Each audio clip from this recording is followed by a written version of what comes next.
我撑船完的时候，就看到表哥脸色绯红地跑了出来，后面二姨家的大表姐带着她的丫鬟在疯狂找人呢。我嘻嘻笑着看热闹。我娘三姐妹，就大姨最有出息，嫁的是国公府的侯爷，生的表哥是探花郎。我娘和二姨就差得远了。这次二姨把她家的3个女儿都带了来，势必要让表哥娶一个。表哥就跟进了狐狸洞的唐僧似的，表姐们个个都缠他的身子。皆是大表姐下药，明就是二表姐爬床，后就是三表姐摔倒在表哥身上。大姨一点不怕的，她说表哥最有定力，绝对不会被雕虫小技给陷害了。我本来讨厌我娘把我带来姨母家的，姨母成天讽刺我们过得穷苦，说她自己多能干。我耳朵受了罪，还要眼红他们过得这么好，我没那么想不开虐自己。所以看到表哥受苦，我心里就高兴。我一高兴，我就给大表姐报信，我挥着手帕，想要吸引大表姐的注意。表哥瞧见了我，我冲他翻了个白眼，想要大喊，然后他借力从岸边的石头那里一跳，就到了我的船上来。船身剧烈晃荡了一下，我被晃得跌坐在小船的舱里。我刚想开口，他就捂住我的嘴，把我带到船棚里去了。我第一次和表哥离这么近，他的美貌太具有冲击性，我一时看呆了。泛着红的冷白皮，波光潋滟的桃花眼，挺翘的鼻，薄薄的唇，还有他按在我的嘴唇上的纤长的手，带着细腻的温热感。真不愧是探花郎，真不愧是姨母整天拿来吹嘘的表哥呀！岸边还有人在继续找。表哥一手按住我，一手拿着船桨，把船悄无声息地划到了藕花深处去。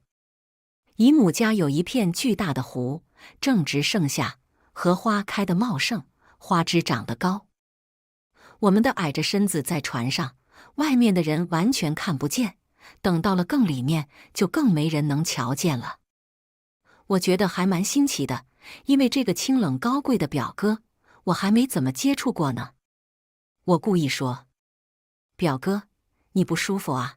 你怎么看到大表姐就跑啊？你们吵架了吗？”他把船桨往旁边一扔，喘着粗气坐下来，一把扯开了他的衣领，大片又红又白的肌肤露了出来。我咽了咽口水，又赶忙阿弥陀佛一下。我今年才15岁半，我哥哥们偷偷藏的春宫图我也看了不少。表哥这身体是顶顶好的。察觉我的视线，他睥睨着我，脸色不似之前在众人面前见他时那么清冷。他声音带着哑问：“你不知道？”我装傻，摇摇头。他猛地凑近我，呼吸明显带着喘。我被你大表姐下药了，知道什么是下药吗？他离我太近，呼吸喷在我的脸上，我有点不舒服，脸上火辣辣的，想退，然后我都靠在船舷上了，表哥还栖身靠近我。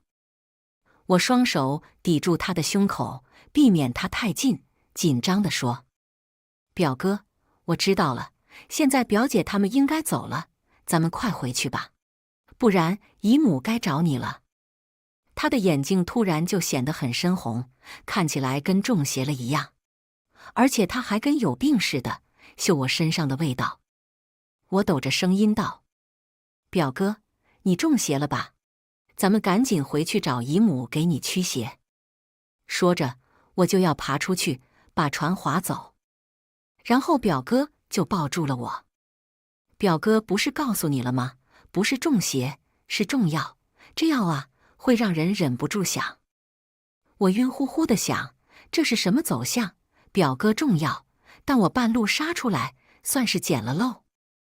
但最后我们俩一身汗，我浑身都痛得不行，实在太累，睡了过去。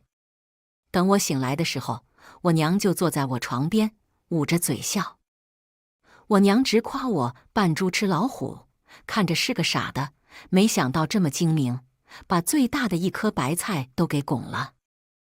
我和表哥的婚事就这么定了下来。除了我娘，其他人没一个高兴的。大姨觉得我高攀了表哥，耍手段，才嫁给表哥。二姨觉得我抢了她的好女婿。我不想受他们的挤兑，天天出去玩。我家本来在南方的，这次来大姨家，还是第一次来京城。玩够了姨母家的大园子，我又去爬了好几处山，逛了好几个戏园子，吃了好多好吃的。我没怎么见到表哥了，估计他没脸见人了。毕竟那天在船上拉着我胡来的人，和平时的表哥差距挺大的。我爹很快带着我大哥、二哥、三哥全来了。我爹还把老家的房子宅子卖了，说要来靠着表哥讨生活。我爹他们住进了我表哥家。我听到我爹这么说，立刻躲得远远的。成婚的场面挺盛大的，毕竟表哥既是探花郎，又是国公府的世子，我真是高攀了。表哥没重要的时候就表现得正常多了，还是那个清冷金贵的翩翩公子。新婚当晚，他都是规矩地躺在我身边，因为他说等我满了16岁再同房，我还没到年纪呢。我有点点失望，我发誓只有一点点，毕竟那天我也挺舒服的。我还想着他再吻吻我，抱抱我呢。不做那事，这总可以吧？我刚凑过去，他就立刻说：“你要是不睡，就去佛堂抄经。”我生气地卷起被子，留了个后脑勺给他。我的日子没啥大的变化。大姨家的人丁稀薄，一个儿子，3个女儿，女儿都出嫁了，所以国公府就3口人。二姨一家人走了，我一家人住了进来，现在总共9口人。吃早饭一大堆人。我看表哥直蹙眉，经常不吃饭就去当值了。晚饭他也回来得很晚，小厨房就给他做碗面条。我知道他不喜欢人多，但我爹娘就是赖着不走。姨母明里暗里催了很多遍，但他们不为所动。姨母就来找我，让我去和我爹娘说，让他们出去住。姨母又骂我：“昭昭，你和玉生成婚成得匆忙，我也没来得及教你规矩。这女人啊，成了婚就要以丈夫为天，事事为丈夫考虑。玉生每天早出晚归，他讨厌陌生人。你爹娘带着你哥哥一共5个人住我们家，你说平时住个10天半个月，我就当在走亲戚了，也没什么。但他们都住了2个月了。玉生现在干脆饭都不在家里吃了。你说哪家的岳父岳母是这样做的？”我垂着脑袋。如果他们非要不走，你也没办法，成婚可以，休妻也行，你看着办吧。我去找我爹娘，我爹正舒服地让丫鬟给他捶腿，我3个哥哥都不在家。我说明了来意，让他们出去住。我爹娘怒骂我过上了好日子就忘了爹娘，也不看看是谁把我养大的。我娘说：“我是丈母娘，住我女婿家怎么了？就是皇上来了，我也是这句话，丈母娘吃女婿，天经地义。”我娘还轻蔑地嗑着瓜子。休妻，想得容易，我们是亲戚。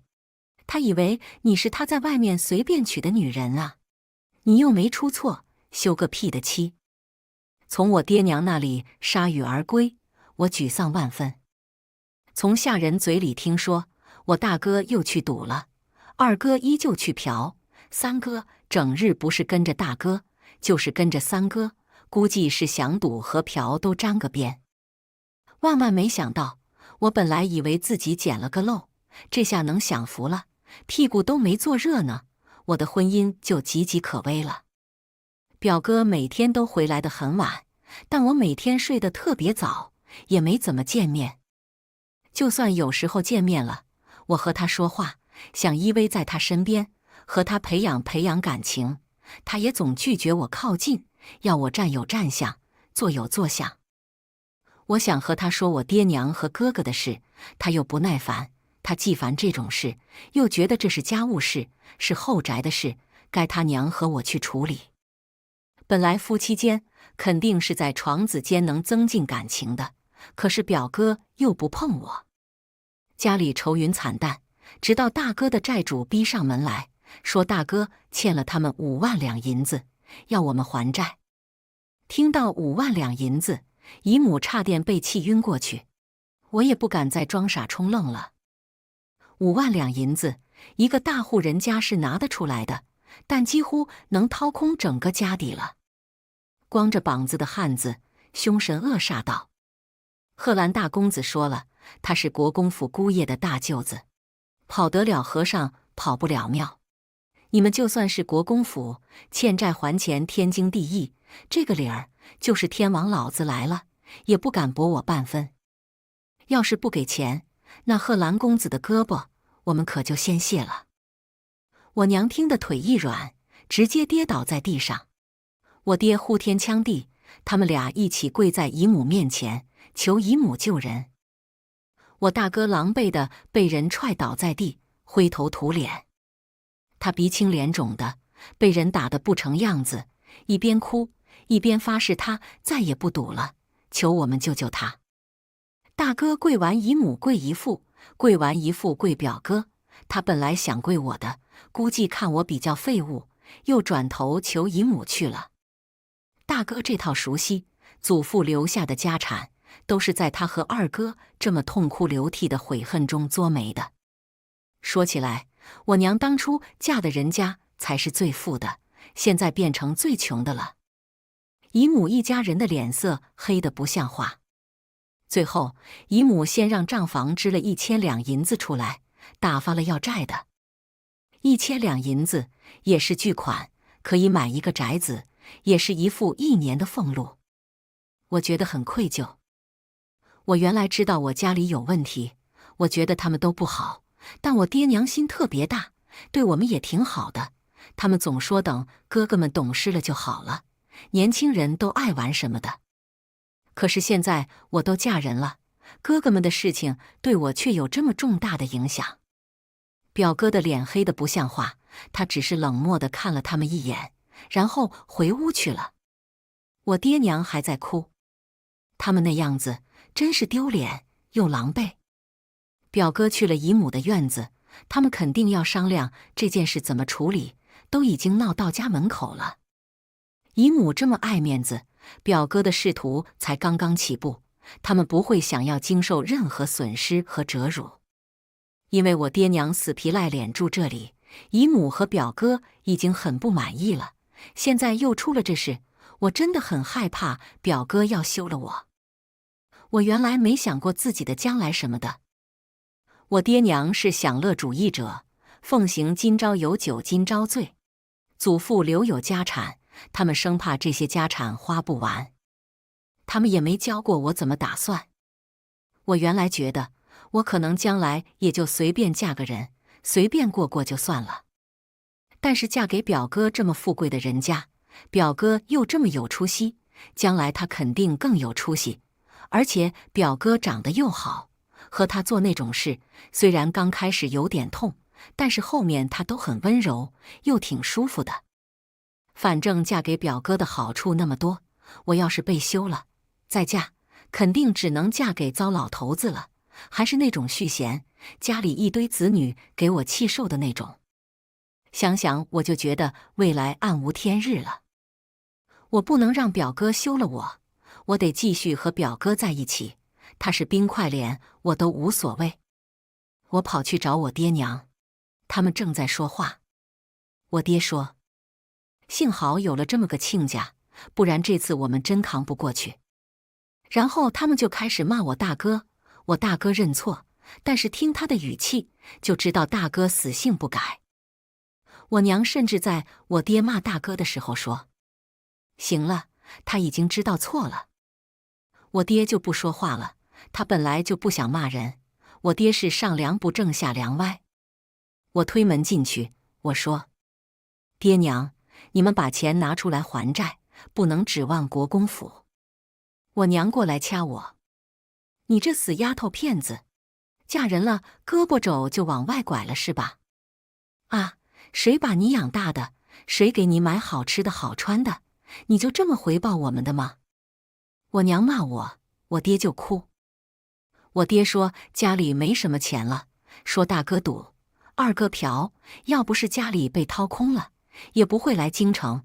他也不想看人脸色，他原来还是威风得很的大少爷，现在却要被女儿嫌弃。然后我爹开始数落我娘，说要不是娶了我娘这个败家玩意儿，他也不会这么惨。我娘和我爹互骂，说要不是嫁了他这么个窝囊废，早吃香的喝辣的，不用看自己姐妹的脸色了。还说我爹自己又嫖又赌，就是我爹把我们带坏的。原来家里这种事，我都是不参加的。我原来在老家有个奶娘，奶娘一直带我。我上京城后，奶娘不想来京城，才不在我身边。原来奶娘都对我说：“这是大人的事，和你一个小孩没关系。”但是现在这件事并不是和我没关系。我发现我没法和我爹娘沟通。我大哥、二哥和三哥会互相影响，在一起变本加厉。今天能是赌债，明天就能是二哥的嫖资。表哥一定会后悔娶了我。而且我爹娘现在这么吵，就算表哥不休我，将来我和他也有可能变成我爹娘这样，互相埋怨。他骂我家里拖了他后腿，我骂他连我家里人的事都摆不平。表哥那么光风霁月的清冷公子，除了那天他中药失了仪态，我真想不出来，将来他也像我爹这般窝囊废是什么样子。我打了个寒战。我去了主院那边，在门口我也听到了姨父和姨母吵架。姨父骂姨母：“你非要显摆，非要把你妹妹都叫来，你看看出了多少事。玉生本来可以有更好的婚事，本来能找个对他仕途有帮助的岳父。现在呢，你看看你三妹给你带来的是什么？连他儿子的债主都能找到咱们家门上来了。现在他这个岳父不仅不能给他帮助，还使劲拖后腿。今天是赌债5万两，咱们家有多少个5万两？咱们家的名声在京城马上就要臭了。”姨母在哭。她那么要强的一个女人，我无法想象她会哭，我心里好难受。姨母虽然嘴巴厉害，喜欢彰显自己，但她在财务方面没苛待过我们。二姨家的表姐们走时，每个都带了好多好东西。我嫁过来，她虽然嘴上不饶我，但给了我顶好的镯子。我的嫁妆不是很好看，她偷偷给添了5箱，婚后也没有特别给我立规矩。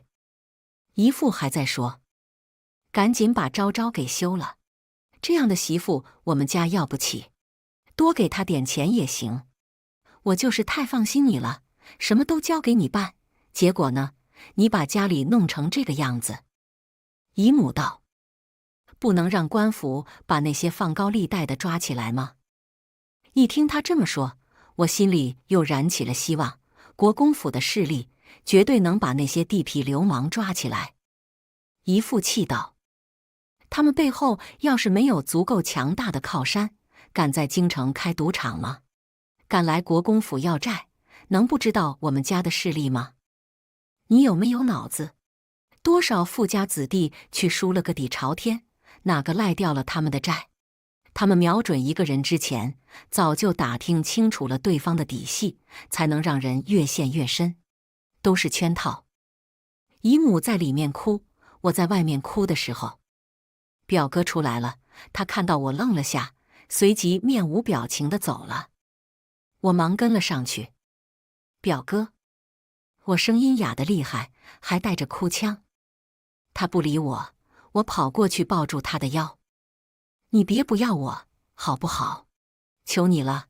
呜呜，表哥，我错了，我惊觉我在和我哥说一样的话。他大力地分开我的手，回了自己的院子。我跟上去，他回了屋里，狠狠把桌上的茶壶扔到地上。完了，黑着脸坐在凳子上。我攥着手绢，不敢说话。把你家的情况一次性说完。你爹，你大哥，你二哥，你三哥，不要隐瞒。他冷笑一声，我还不知道，我娘的亲戚居然都是这个德行。因为我们在南方确实来往的少，我们家的丑事也遮掩得很好。我不敢隐瞒，把家里的事都说了一遍。最后我哭着说：表哥，你别不要我，我不想回家，我要是回去了，他们要是把我卖了怎么办？我大哥疯起来，肯定会想把我卖了还债的。贺兰昭昭，那你觉得今天这样的事，以后还会出多少次？你每次都要这么哭吗？你的眼泪就这么不值钱吗？我忙擦了眼泪，不哭了，说：表哥，你给我指条明路吧，我不知道怎么做，我和我爹娘说什么，他们都不听。我只帮你这一次。他看着我说：要是还有下次，我就直接休了你。他话里的绝情和狠心令我很难受，我知道不应该要他这么帮我，要是异地而处，我一次都不会帮。以后你都要听我的，而且不准和你娘家有任何联系，你能做到吗？表哥甚至要我写字据。我写字据的时候，他就坐在旁边，不知道在想些什么。写了字据，按了手印，他收了，拉着我就走。我也不敢问他要干什么。结果表哥先去了主院一趟，告诉他爹娘这件事他会解决。他爹冷哼一声，他娘不敢说话。表哥去了我爹娘住的院子，他刚进去的时候，我爹娘还想给他摆谱，但是又止不住讨好他。表哥让他们把钱全部拿出来，我爹娘就说没钱，还哭穷哭惨，就插在地上打滚了。表哥让下人进来搜屋，还搜了我爹娘、大哥、二哥、三哥的身。他们屈辱极了，骂表哥，要阻止家丁，结果被家丁按住了，还堵住了嘴。从爹娘箱子里搜出了5000两银子，表哥拿走了。我爹娘坐在地上哭天抢地，开始打滚。表哥神色淡漠，问：你们要不要我帮忙解决你们大儿子的赌债问题？一句话让我爹娘止住了话头。家丁拿来了纸笔，逼着我爹娘、大哥、二哥、三哥写下了借据。本来我二哥、三哥不想签字，说这是我大哥的债，关他们什么事？表哥冷笑道：那这是大舅子的债，那些债主凭什么找我？写了借据，表哥让人把他们都关了起来，又带我出门。他去了当铺，抵押了他名下的2家铺子，借了2万两银子出来。这2万两银子还是当铺的老板看他身份才给借的，一间铺子顶多几千两的价格而已。拿到了银票，上了马车，他对我说：贺兰昭昭，我只能拿出3万两，还有5000两是他自己的钱。我咬着唇说：那怎么办？要不把我大哥卖了吧？他嗤笑道：卖去宫里当太监也才给10两银子。我鼓起勇气握住他的手，依偎在他肩膀处，轻声说：表哥，对不起，我以后会对你很好，也会听你的话的。你要是敢背叛我，我就把你剐成5万片。我打了个冷战。表哥没回家，而是带着我去了丞相家见司马公子，请他帮忙和赌场的人调和一番，本金全部还，利息少一些。司马公子生得风流倜傥，说话喜欢他奶奶来他奶奶去。他说：他奶奶的，齐兄，你这光风霁月的样子，还能认识赌棍？多大点，包在兄弟身上，利息不要了，本金还回来就行。表哥把他带来的礼送给司马公子，司马公子推了回来，哥俩好道：七兄，这么见外，我生气了呀，记得欠我个人情就行，改天喝酒。傍晚时，丞相家的下人就派人来让我们去赌场。表哥让人把大哥、二哥、三哥都绑了去。赌场很多穿着短打的打手，还有一个看起来长得很正派的豪气的男人，但他的眼睛里全是精明和算计，一双眼睛能把人立刻看透。他的手下叫他八哥，他是那天打了大哥，要大哥还钱的男人。他们那里有几个人因为没钱被砍了手，挖了眼睛，让他们出去做乞丐挣钱，还有的被打得半死不活。八哥对表哥很客气，然后他直接拿出了借据，都是大哥写的，总共借了2万两银子。因为是高利贷，利滚利，短短几天就已经到了5万两的地步。八哥说，既然司马公子的发话了，那这个利息不收了，还了钱我们才回去。回去以后天已经黑了，表哥让人把大哥、二哥、三哥都绑到了院子里。我爹娘对表哥感恩戴德，看到表哥要绑人，一时有点愣住。表哥微微一笑，道：“岳父岳母既然带着3位哥哥住我家，就不能不守我家的规矩。其家第1条家规：赌者杖50，嫖者杖50，50打50棍下去，人都怕没了，不死也去了半条命。”我爹娘大哭，3个哥哥吓得直跪地求饶，这比他们白天求表哥帮忙还钱要真诚多了。我怎么没听说你们家有这种家规呀？我娘哀嚎：“你要把我儿子给打死啊！我平时连手指都不舍得动一下他们。”表哥不为所动，冷冰冰道：“家规是小旭刚定的，岳母这3个宝贝儿子死了就死了，有什么大不了吗？”院子里很快就响起了此起彼伏的板子声，每打一下，我都跟着抖一下。我娘晕了过去，我爹瘫坐在地上，头发散乱，哭得双眼无神。家丁没把他们打死，但3个哥哥都去了半条命。第2天，爹娘就来找我辞行，还要拿回去当初的5000两银子。他们提起表哥，又恨又怕。我说我做不了主，等表哥当差回来再说。我爹娘身子抖了抖，不敢再说什么，只说等表哥回来了，让我说说，然后要带着3个哥哥出去住了。表哥难得回来吃晚饭，桌子上气氛很凝重，我爹娘他们也不敢来吃饭，只在自己院子里吃。姨母和姨父看都不看我一眼。饭桌上很安静，我给表哥夹菜，他没什么表情的吃了，我松了口气。昨晚回去，我想抱他，都被他推开了。原来我想抱他，他都不会拒绝，只警告我别乱动。所以我今天还是很忐忑。吃了饭，我们回自己的院子，我看他换了身衣裳要去书房，忙跟在他身后把我爹娘的话带到了。表哥看我一眼，道：“你说该怎么处理？”我心瞬间提到了嗓子眼。表哥不是问我该怎么处理，他是要我表态。我要是敢向着我爹娘，表哥肯定会对我很失望，然后不理我，或者休了我。想到这里，我有点害怕，扑进他怀里，也不管他会不会推我，我死死抱住他。你说怎么处理就怎么处理。我仰着脑袋看他，他生得比我高很多，垂眸盯着我。我吸吸鼻子说：“钱肯定不给他们了，他们还欠我们家15000两呢。但我爹娘和哥哥不像话，姨母和姨父早就不耐烦他们了，还是赶紧把他们弄走吧。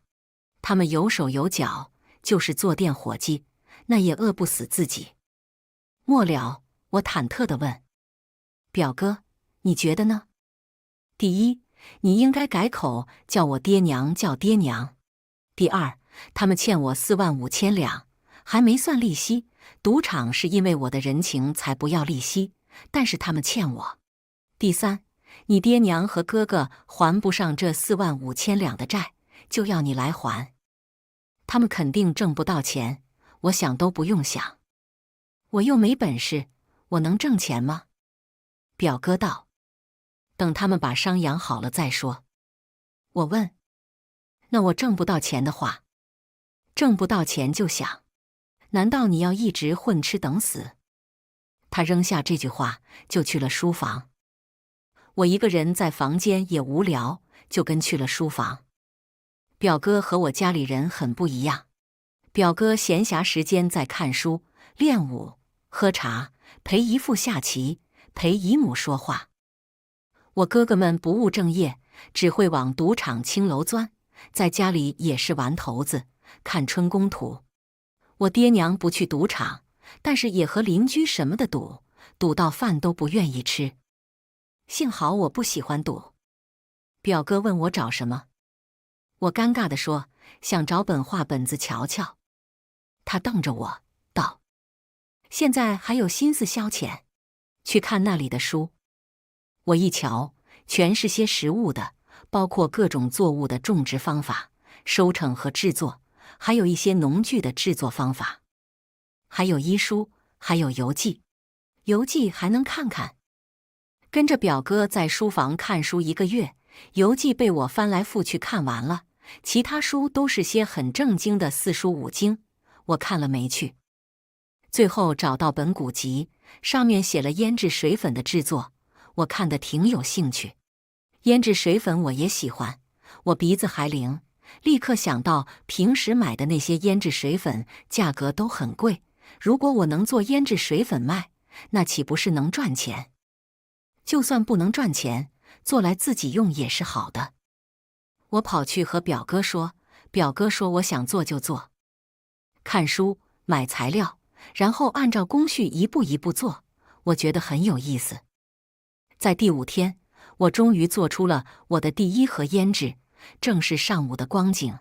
我拿着细腻的淡红色粉，轻轻抹在自己的脸上，清香细腻。表哥上职去了，我去找姨母。姨母因为我家人的事，最近都没精神，连门都不愿意出了。她看到我过来，摆摆手，道：别来气我了，让我清静一下。我说：娘，我来给您送胭脂，您看这胭脂您喜欢吗？她看了眼，道：挺香的。然后试了试，又道：哪家铺子做的，挺好的，让管家以后买这家铺子的吧。我高兴得快要跳起来了，快活地嗯了一声，然后一溜烟跑了。她气得大叫，有点姑娘家的样子，要和长辈行礼再走，不能这么跑，气死我了。晚上表哥回来，本来要先去主屋吃饭，我等在门口，拉着他就往我们院子走，然后给他看我做的胭脂，又抹在他手上。他看了看他的手，明显更白了，更红润了，笑道：你做的，看起来还不错。我高兴道：岂止不错，今天我给娘看，她直接说以后买这个胭脂，我还没告诉她是我做的呢。表哥笑笑，捏捏我的脸，欠我4.5万两，要是你赚不回来，我就把你剐成一片一片的。我撅着嘴道：明明是2万两，那就把你刮成2万片。他拉着我去主屋吃饭，我抱住他的手臂，发誓：表哥，你别剐我，我会对你好，还会给你赚钱。我开始每天做胭脂，表哥院子里的下人很听我话，我要什么都去买。等我做了100盒胭脂，表哥把他的一个铺子里的一小块地租给我，大概就是一个梳妆台大小的位置，每个月收我5两银子的租金。我问他：我们是夫妻，你为什么要算这么清楚？至亲至疏夫妻，你别想依赖我，啃我，你只能靠自己。那我嫁给你干什么？帮助你认亲，嫁人也不能混吃等死。了解了市面上那些胭脂的卖价，我定了价格。我把胭脂送到铺子里，掌柜的会帮我卖。我的定价是每盒胭脂1两银子，其他我就不用操心了。我又开始研究新的胭脂，再做些原来有的胭脂品种。过了半个月，掌柜的来找我交账，胭脂卖了80盒，还剩20盒，他要拿些新货走。我的80两银子还没焐热，表哥晚上回来，先拿了35两走。他简直是在挖我的心头肉。他说5两租金，10两押金，20两算是之前我花他的钱买材料的成本费。我真想扇他，明明一副光风霁月的样子，居然是个铜臭味十足的奸商。没多久，我被打击得更甚。我也好久没出门了。那天姨母心血来潮说带我去逛花卉，在宴会上碰到一个小姐，她脸上用的胭脂就是我做的。我假装不知，就问她觉得胭脂怎么样。她说胭脂挺好，就是卖价2两银子太贵。我才知道表哥的掌柜把胭脂翻了1倍卖出去，那他们赚了我2份钱。我找表哥理论，他说在商言商，咱们又没签契据，怎么卖当然是我说了算。他还拍拍我的脸，逗小狗似的说：昭昭啊，要学的东西还挺多的，你看看你一副要拼命的架势，要是在外人面前也这样，人家一眼就知道你在想什么了。我恨得牙痒痒。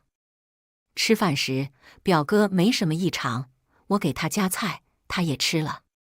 回了院子，他洗漱完，去了书房看书，我继续琢磨我的胭脂水粉。到了睡觉时间，我抱着被子翻了个身，后脑勺留给表哥，就睡了过去。日子平静安然地过去了。我哥哥们身体好了以后，被表哥扔到了军营，跟着军队去了边关。我爹娘差点哭死。表哥认识大将军家的大公子，让他别手下留情。我3个哥哥走的那天，一脸生无可恋。我叫他们一定要活着回来，他们瞟我一眼。在边关那种鬼地方，活着跟死了有什么区别？一个少年将军拿着鞭子一下抽他们身上，骂道：他奶奶的，没吃饭呢，快走！哥哥被打得跳脚，忙跟上大部队走了。我爹娘租了个小院子住下，我爹开始做卖货郎，挑些日用品和小孩喜欢的东西去京城周边的村里卖。我娘拿起了他的秀活，因为表哥说哥哥欠他这么多钱，他当然要把哥哥扔兵营赚军饷，什么时候还清了债，什么时候就能回来。所以我爹娘也开始拼命挣钱。时间一晃而过，我的胭脂很快就在京城闻名，赚的钱够买一个铺子后，我就自己买了个铺子，专门卖我的胭脂。姨母很快发现了我在做胭脂，卖胭脂。本来以为她要骂我，没想到她还挺高兴，道：我就说我的儿媳妇不可能也是个废物。开了铺子以后，姨母经常抹了我的胭脂和那些贵太太聊天，然后给我带来了不少生意。到了后来，我铺子里1半的收益都是婆婆带来的那些贵妇买的。他们年华逝去，不少人家里相公都宠爱小妾，夫人们就希望能在打扮上好看些，至少自己看着舒服。我又弄了个新款的胭脂泥。这个胭脂泥和一般的不同，这个是敷在脸上的，敷完之后肌肤晶莹剔透，仿若新生。虽然效果不明显，但就是要不明显，才能一直有人要买，然后我就一直赚钱。过16岁生辰之前，我就赚到了2万两银子。表哥看我的账本，道：那你赶紧还给我。我把账本一收。你想得美，那是我哥欠你的，你找他要去。他淡淡一笑，拿着书继续看。自从开始做这个胭脂生意，我每天都累得很，忙得很，要做很多胭脂，然后还要去铺子里看看卖的情况，还要去别人的铺子看看竞争对手的水平。我开第3家铺子时，去新铺子看生意怎么样。在2楼时，就听到姨母在和几个夫人道：“哎，我这媳妇啊，别看她现在这么能干，原来真是……他爹娘把数十万家产都败光了，卖了宅子啃女婿。我儿子读书人，怎么是无赖的对手？我儿子那几个小舅子，真是要多混有多混，赌钱、逛青楼，输了家产，要我们帮他还债，这是什么理？”我当时气得皱纹都出来了。我家老头子看都不想看我，我儿媳就拿了这个胭脂泥给我敷，那时我们都动了要休了他的心思了。他呀，用了自己的胭脂，水灵啊，我们一看也舍不得。我用了他的胭脂泥，我家老头子也舍不得生气了，一晚上折腾得老晚了。等姨母他们走了，我才下楼，请的掌柜正在喜滋滋地剥蒜盘，看到我下来，立刻不笑了，义愤填膺道：“东家，您这婆婆真是太过分了，每次来都挤兑您，要我说，谁能比您还会挣钱？您呐，就是不做那国公府的少夫人，也能过得逍遥快活。”我笑了，这挤兑能带来那么多银子，姨母说话跟单口相声似的，那些贵妇喜欢听她说。姨母一辈子顺利得很，除了她儿子成亲这事令她吃了个闷亏，能拿出来讲讲，还有什么好讲的？我还没说话，就看到婆婆一脸笑意的进来，看到我，尴尬了一瞬。掌柜的脸色很精彩，忙极力降低自己的存在感。我端了瓜果到姨母面前，道：“娘，您尽管说，只要能吸引他们来买胭脂，这算什么？再说了，您说的都是事实，我根本不在意。”她脸色轻松了些，笑得像偷腥的老鼠，道：“哎呀，大家都喜欢听些八卦嘛，娘知道分寸的。”我道：“娘啊，你说的夸张些也行啊。以后要是这些事说完了，我们还可以想些新故事说说。”姨母和我坐在桌边，掌柜的给我们倒茶。我神神秘秘地说：“比如表哥身体不行，但我用了我的胭脂打扮之后，他又行了。”姨母先打了我一下，嗔怪道：“怎么这么说你相公？别以为我不知道，你们现在根本没圆房。”我嘿嘿笑道：“表哥什么都好，就是腰不行，那得补。”姨母心不在焉地说，显然还想着给我拉生意的事。毕竟自从姨母经常带人来我的铺子，我就让掌柜的把姨母带来的客人花的钱专门记了下来，每个月月底都会抽成10个点的银子给姨母送过去。她现在有自己的小金库，整天乐得找不到北。表妹这么关心为夫的身体，为夫感到很欣慰。表哥的声音突然响起，他撩起帘子，一派天然的进来。我忙起身道：“嗨，表哥怎么来了？来接你。”姨母走在前面，表哥和我跟在后面。